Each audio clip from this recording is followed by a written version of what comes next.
So I originally had a different speech planned. I actually had it completely written out. And then I got a call from Zeilinger today. He said, you know what? Can you do a different speech? We've been having a lot of problems. I said, oh, really? He said, yeah, it seems like there's a lot of tension in the band. And so I went, okay. And I started on this speech. So obviously the title is, I Can Predict the Future.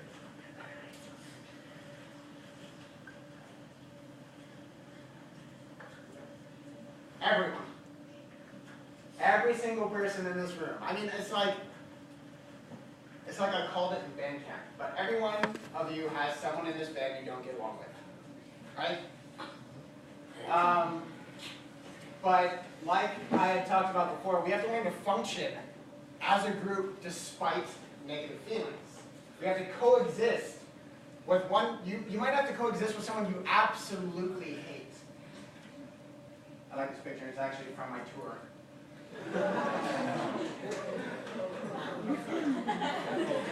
Now, context is different, but as in like, it may not look as angry as it is to me, but to you, it looks like there's a bus full of people that freaking hate me. And this guy behind this hand, we still don't get along, and he works in Southern California. But for 6 weeks on a bus, we had to coexist.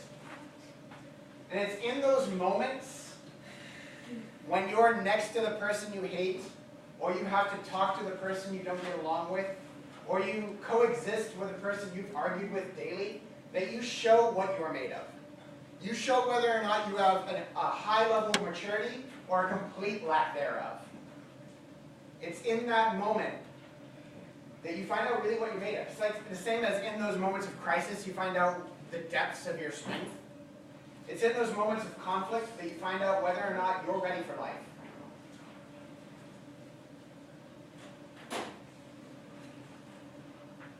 Now, I've said this before, but we're a family. Our family's little now, and we don't have many toys. But if you want, you could be part of it. You could be our baby, and we'd raise you to be good.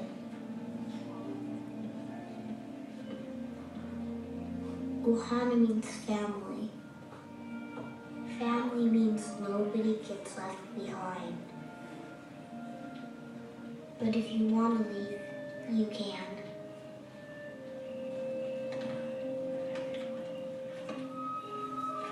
I'll remember you though.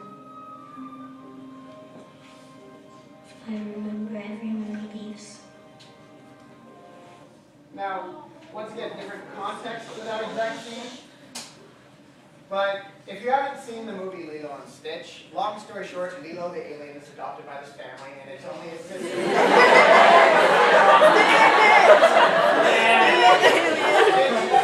Adopted by the family. And Lilo and her sister don't have parents anymore because they died. So the whole movie depicts them literally at each other's throats so much that a social worker has to come in and threatens to break them apart. When Stitch is thrown into the family, he's built to literally destroy everything. But Lilo grafts onto him because she's the oddball, and she grafts onto this alien dog type thing because it's an oddball. And through that, they learn to coexist as a family in a situation that shouldn't work at all. I mean, it's a kid's story, but Stitch's function was to come and cause chaos. The antithesis, like, just brought to Earth, if you were sent to Earth instead of crashing, brought to Earth to disrupt everything. That was his purpose, to cause chaos. But no matter what, Lilo stuck by his side. I mean, they had disagreements, but they came back around. Sister had disagreements, came back around. It's that constant push and pull in a family, and in everyone's family, that ultimately defines who we are as humans. I don't know a single family ever, that is perfect. I've never seen a perfect family, because perfect is a matter of perspective. You may see someone else's family and go, wow, they sit down and they have dinner together. That dinner together is like ultimate, that's touching. But literally, every family is different. Some are less complicated than others, and some are way more complicated than others. But to digress again and show you another modern example, I'm going to show you 2 examples on TV of family interactions that are, while comedic, because they are depicted on TV, have kernels of truth, and that's why they're funny. Because if you don't understand how comedy writers work, they take everyday situations and they explode them. And the reason why we find them so funny is because in that exploded situation, there's something that rings true with us. And that's why we find it funny. So,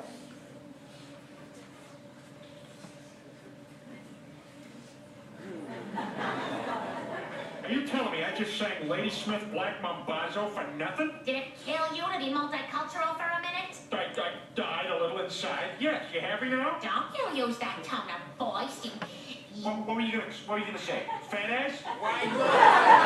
Copy that you also Roy Clark. How about all of the above? It's just for a name. Miss Pony Express is in. What do you got for me, Joe? Let me see here. It's here somewhere. Yeah, here we are. A big bag of liver spots for Lois. they didn't get into a gigantic fight, but right before that, the family had been tearing each other apart, and right before that, they all came together to sing one song, and it's got ramifications as to what the song was, and it's known for being an artistic song. But right after that, the lash out was, he didn't understand, she was frustrated because he wouldn't understand, they were all frustrated with him because he refuses to understand. That's a kernel of truth in my family, I can tell you that. In my family, my father is also that type of person. He will exist in his world, and it doesn't matter what else is going on around it. Because his world is what he knows to be true, and he won't do anything about that. So that, minus the punching, is a kernel of truth of how my family works.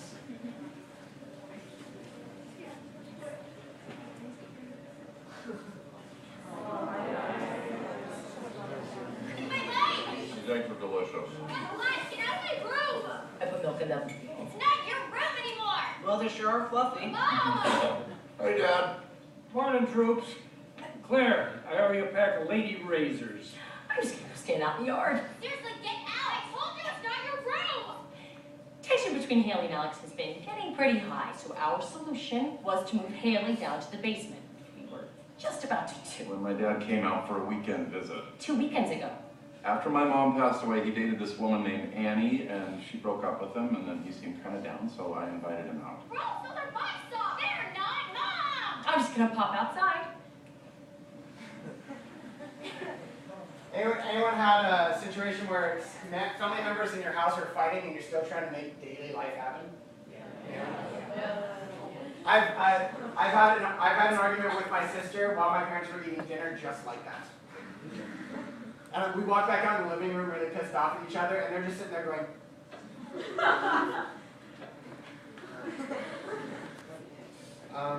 it's a little cold if you want to microwave it. So,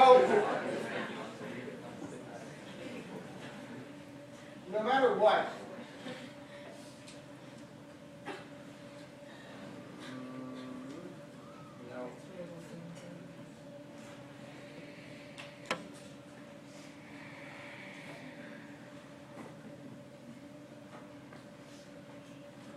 no matter what, every single family is different. And like I said earlier, whatever's happening in the band right now, and like I said, I'm not around that often, but sure as hell I know when I walk up to rehearsals on Tuesday and Thursday who's pissed off at each other and who's not. Because you ain't hard to read, kids. You wear it like right on your face. All someone has to do is walk by and you instantly go from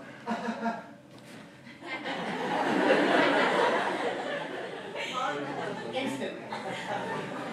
But like I warned in band camp, if you guys don't get along, you'll rip each other apart. You spend too much time together. At this point in your season, You're probably spending more time at school and in band than with your own house. So because of that, whether you like it or not, whether you hate the people in this room or like the people in this room, whether you disagree or agree with everyone around here, you're now a family. Because you spend that much time together. You spend so much time together that I'm sure every single one of you has had a nothing fight with someone in this room. You know, the type of fight that was really over nothing, but it became really big real quick. Can you just not put your shoes outside of my locker? I was trying to get my instruments.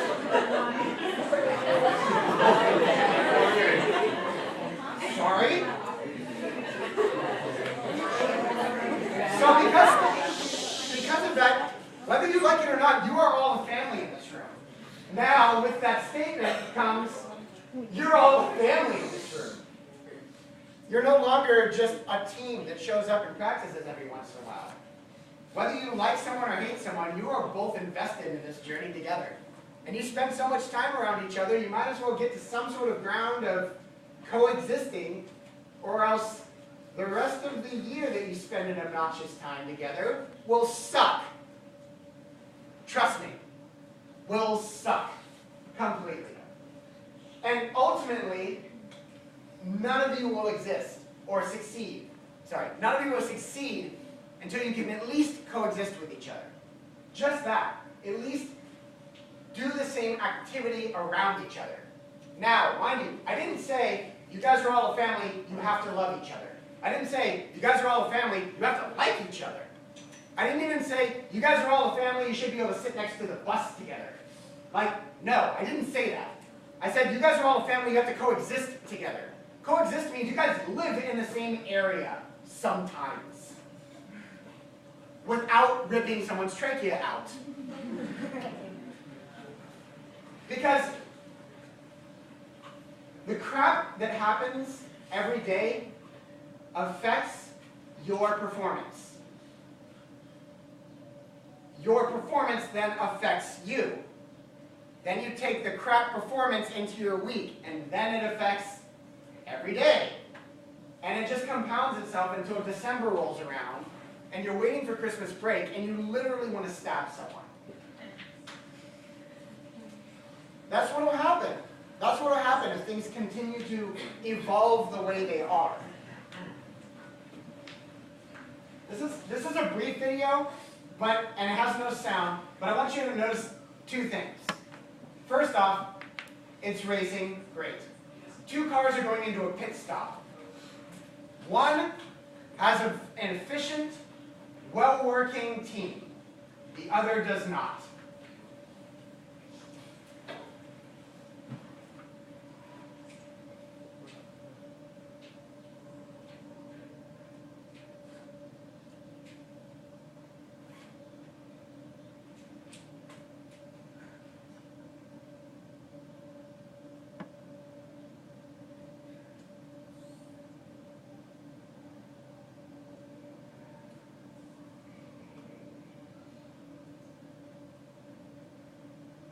So in 20 seconds, the team on the right-hand side completely gassed, changed the wheels, and did any adjustments on two separate cars.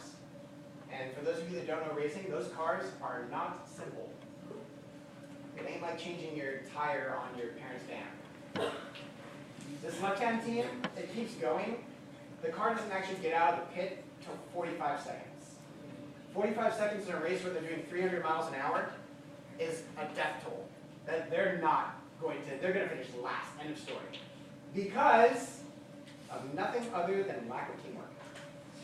Simple example, I think a pretty effective one. Because I will bet money that the people on the right-hand side, the white team, that pit crew, I will bet money there's people in there that hate each other. Because they travel with the car. So every race they go to, they're going together. And then, when they get to the race, they have this little area to exist in for the entire race. And they got to deal with high-pressure situations and matters of seconds for their racer to get back in front. And if the racer doesn't win, who do you think gets fired first? It ain't the driver. It's the pit crew, man. They're gone. They'll find another pit crew. So simple example, teamwork has to happen.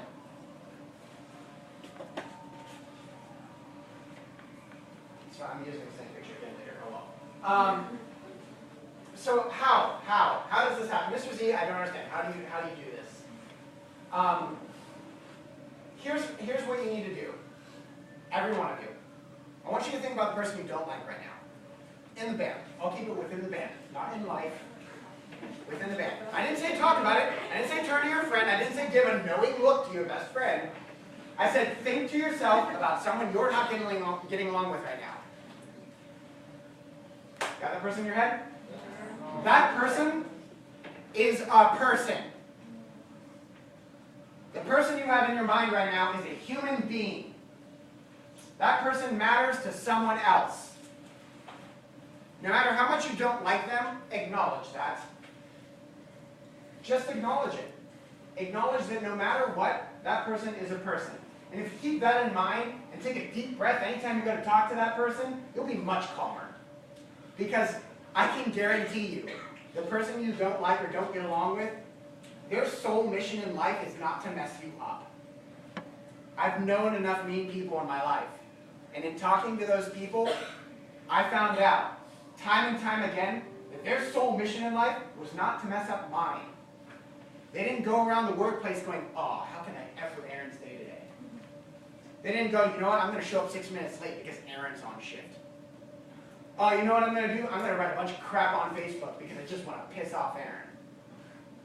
No, most likely those people were just venting for some other reason. They just don't have as good of a filter as I do. And it comes out in horrible ways and I happen to catch it. So acknowledge that person is a person, firstly. Secondly, if you can't stand that person that much, you can both coexist and it not ruin yours or their day. You can both exist in the same area and not have to murder each other. If you get angry, walk away. Nothing's stopping you from going and taking a breath. Because I can guarantee you, if you say something when you're angry, it will most likely be something you regret. There are rare occasions in my life that I said something when I was mad that I completely stand behind. Walk away. Take a breath. Because what happens in your brain, okay, studies have shown, when you get angry in your brain, it triggers chemical releases that link to our primal nature. We literally want to fight. Because what used to make us angry were things that were a threat to us or family. So, man, I hate saber-toothed tigers because they ate my last 3 kids. I see saber-toothed tiger, brain goes, all right, you're going to go kill that saber-toothed tiger. Rage, increased blood flow, chemicals that make you agitated, heart races, you're ready to go kill things. That's what your brain does when you're angry. It releases chemicals that make you want to go hit something. Because that's what our nature is. Because before, well no, we've always had petty natures in our life. But generally speaking, in our tribal days, when it was matter of life or death, if a tribe gets along or a town gets along, petty things could be put aside when survival was at stake. I doubt that you guys have an imminent threat of something massive coming and killing you right now. You have no reason to bond together with the people you don't like. The only time that really happens is when something bigger than your problem comes along. That's the only time bridges, that's why you see it in conflict movies, like Pacific Rim. Oh, I don't like that guy, I don't like him either. We're opposite teams, so screw that guy. Whoop, gigantic beast, we gotta get along. It's true. I guarantee you, if a massive earthquake hit this band room right now, and the person you absolutely hate was stuck under a girder, you would try and help them. Even if it meant you were working with someone else you hate. Because there's a primal nature in us to help one another survive. Petty crap goes away. So if you're angry, walk away. Because your brain is telling you to confront them and do something bad. That's what happens to your body. Gather yourself and come back when you're not angry. No, I'm not saying when you like them. I'm saying when you're not angry. You can still be irritated with someone and not be angry. Here's what you don't want to do. Ignore it. If someone did something that irritated you, like, hey, so-and-so, you keep leaving your 3-week unwashed, sweaty bibs like downstairs in the locker and it's making everything smell horrible, and you don't say anything, what do you think is going to happen in a couple more weeks right before chance? You're going to fly off the handle. And most likely, not at that person. Because you didn't say anything. When all it would have took is you just going up and going, hey, so-and-so, you might take those home, at least. It's starting to smell pretty bad. I don't got to do what you say. Okay, I'm just asking you, it smells really bad. Fine. Pissed off person puts thing in bag. You don't fly off the handle. Dun dun dun dun dun.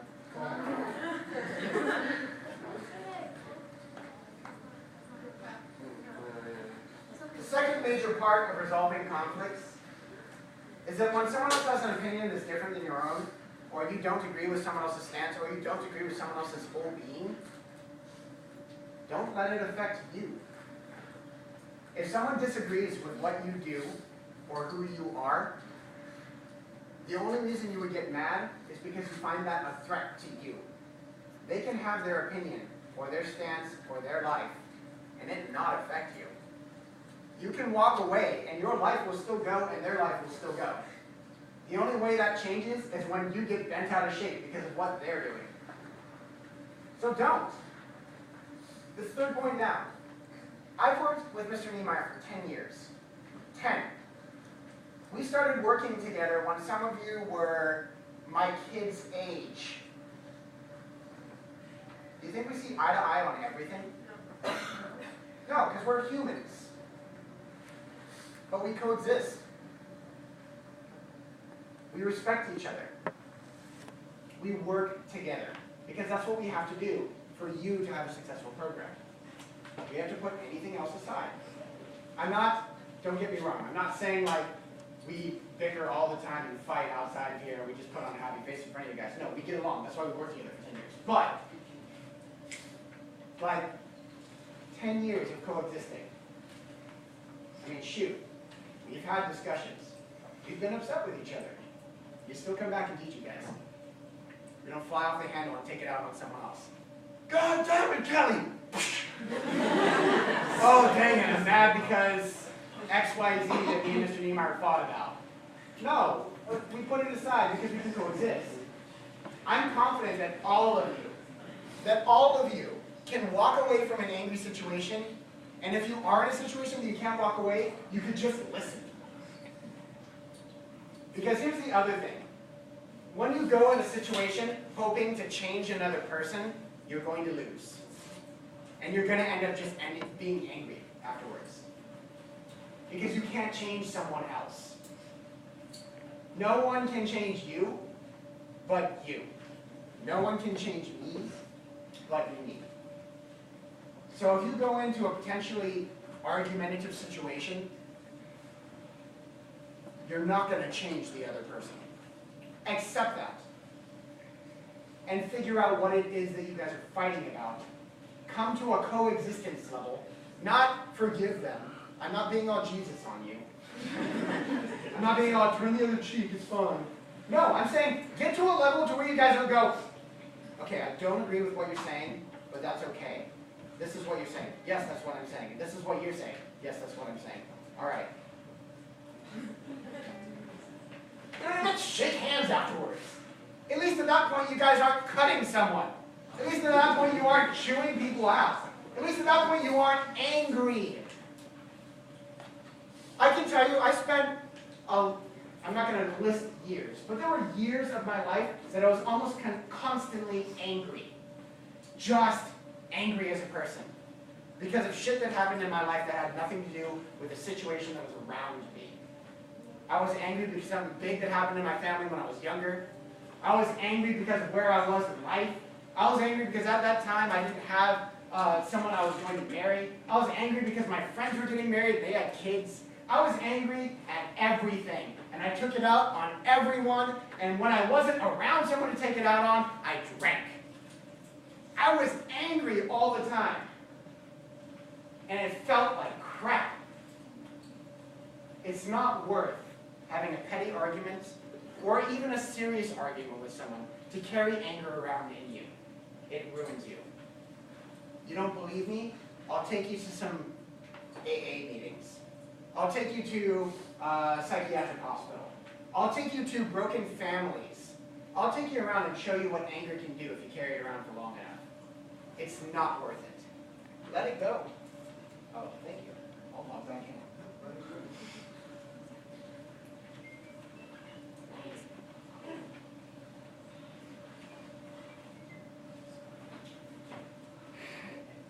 Because really, you can be happy on a team with people you don't get along with. You can resolve it calmly and coexist. Or it will literally ruin the last amount of time you guys are spending together. Literally. Ruin it. It will destroy it all. Seriously. This picture's from Armenia. I did a mission trip to Armenia about 2 years ago.